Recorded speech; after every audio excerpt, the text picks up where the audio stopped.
Perbincangan ramai tentang polemik Pulau Pasir seharusnya tidak sampai melupakan satu hal yang sedang berkembang di Australia. Sesuatu yang seharusnya lebih membuat Indonesia gelisah dan harus bersikap.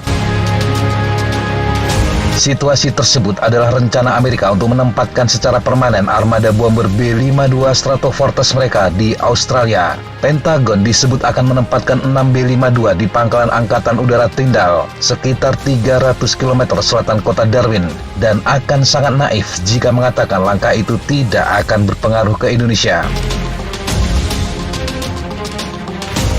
Memang penempatan bomber di Australia tidak ditujukan untuk mengancam langsung Indonesia, tetapi sebagai upaya Amerika untuk mengirimkan pesan kuat kepada Cina. Amerika telah memutuskan untuk meningkatkan taruhannya. Sementara dengan langkah ini berarti Australia yang selama ini masih berhati-hati menjaga sikapnya terhadap Cina kini resmi telah berada di garis depan konflik.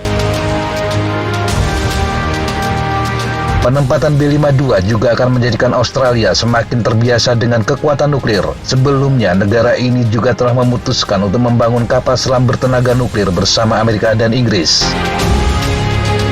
Beijing sendiri langsung mengutuk rencana tersebut dan mengatakan sebagai bentuk mentalitas perang dingin Amerika. Penempatan bomber dengan kemampuan nuklir dinilai Cina akan meningkatkan ketegangan dan gangguan stabilitas wilayah.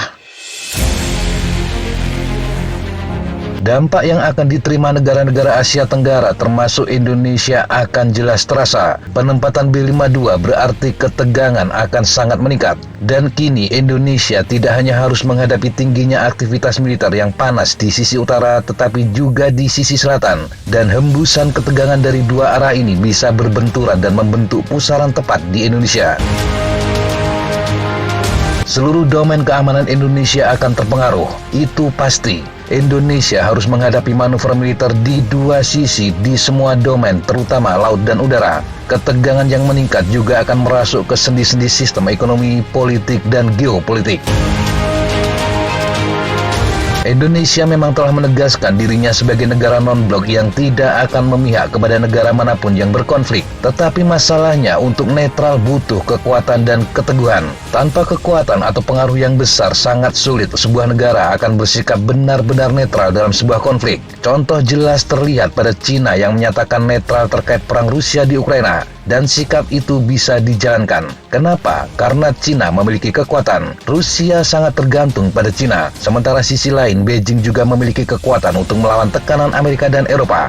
India juga demikian. Negara ini menjadi pasar besar baik bagi Rusia maupun Amerika serta sekutunya. Pertanyaannya, apakah Indonesia memiliki kekuatan semacam itu? Artinya bisa menahan tekanan atau menghilangkan ketergantungan pada Cina atau Barat. Tidak usah malu mengakui kita belum memiliki kekuatan semacam itu. Dan tidak perlu minder karena memang hanya segelintir negara yang benar-benar bisa. Mayoritas negara-negara Asia Tenggara termasuk Indonesia adalah negara ekonomi menengah ke bawah. Salah satu hal yang paling dibutuhkan dari negara semacam ini untuk menciptakan ekonomi yang kuat adalah stabilitas. Karena dengan situasi semacam itu, negara akan bisa dengan leluasa menciptakan hubungan menguntungkan dengan semua pihak. Dan yang terpenting adalah menarik investasi. Sehingga gangguan terhadap stabilitas akan sangat berpengaruh pada ekonomi negara tersebut. Indonesia harus diakui sangat tergantung pada Cina dan juga memiliki kebutuhan besar pada Amerika serta Eropa. Dan gangguan dari salah satu sisinya akan berdampak besar. Ketika ketegangan terus meningkat, maka hampir pasti baik Amerika maupun Cina akan berusaha menarik dukungan dari Indonesia. Jangan pernah percaya mereka akan membiarkan Indonesia netral, meski itu yang akan keluar dari mulut mereka. Posisi strategis Indonesia dan Asia Tenggara akan sangat penting bagi pihak-pihak yang berkonflik. Dan di sini akan muncul persoalan. Upaya menarik dukungan bisa dilakukan dengan dua cara. Pertama, menawarkan keuntungan dan bantuan, sementara yang kedua dengan ancaman. Dan keduanya bisa datang secara bersamaan. Sebagai contoh, Amerika mungkin akan menawarkan sejumlah keuntungan jika kita memihak kepada mereka. Dan tentu saja secara bersamaan mengeluarkan ancaman sanksi jika condong ke Cina. Beijing akan melakukan hal yang sama. Ini akan menjadikan Indonesia dalam posisi yang benar-benar sulit. Netralitas pada akhirnya telah memaksa kita sangat tergantung pada hubungan baik dengan kedua belah pihak. Dengan tujuan untuk menarik negara-negara Asia Tenggara, wilayah ini termasuk Indonesia juga hampir pasti akan jadi ajang pertempuran intelijen, baik untuk memantau bagaimana sikap sebuah negara hingga mempengaruhi sikap politiknya. Mempengaruhi hasil pemilu untuk mendukung kelompok yang pro pada mereka kemungkinan akan terjadi bahkan jika harus mengorbankan stabilitas sebuah negara, dan peluang semacam itu tidak boleh dinaifkan. Dengan kata lain, Indonesia bisa menjadi ajang pertempuran geopolitik yang besar. Itulah kenapa Indonesia seharusnya memberi perhatian besar kepada rencana Australia untuk menjadi rumah bagi bomber Amerika. Jakarta harus berani menyampaikan protes dan keberatan atas rencana itu. Sejauh ini belum ada pernyataan resmi dari Indonesia. Juru bicara Kementerian Luar Negeri Teuku Faizasyah hanya mengatakan pihaknya akan terus memantau perkembangan situasi ini. Dia juga menegaskan stabilitas di kawasan seharusnya menjadi prioritas semua pihak.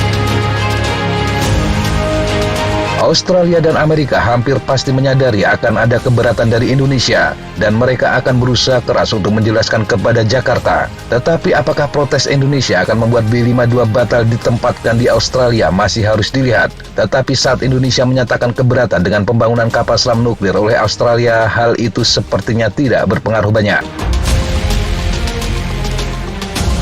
Yang jelas, situasi saat ini telah menuntut perhatian lebih besar, dan Indonesia harus bersiap jika situasinya semakin sulit, bahkan untuk menghadapi situasi yang terburuk.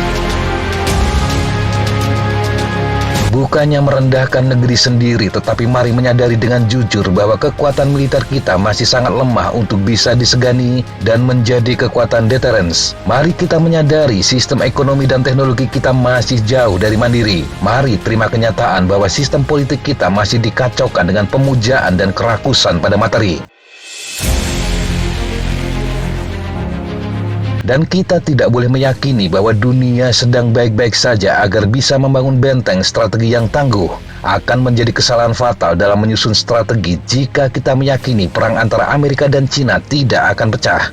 Itu hanya akan menjadikan negara ini tidak akan siap jika perang pada akhirnya meledak. Menyusun strategi harus berdasarkan pada kemungkinan terburuk, yakni bahwa perang akan terjadi. Bahwa jika kemudian perang pada akhirnya tidak pecah, itu jauh lebih baik. Dan memang itu yang diharapkan. Tetapi setidaknya kita siap untuk skenario terburuk.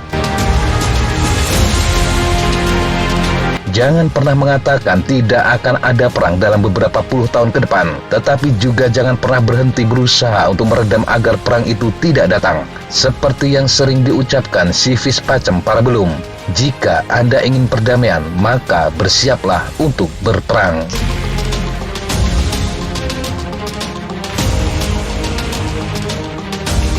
Demikian sahabat Jatapa informasi yang bisa kita sampaikan untuk kesempatan kali ini. Sampai jumpa di kesempatan yang berbeda. Tetap kunjungi kami di www.jatapa.com dan www.flightjournal.com. Tetap semangat dan jaga kesehatan. Salam Fly Like an Eagle, Fight Like a Falcon.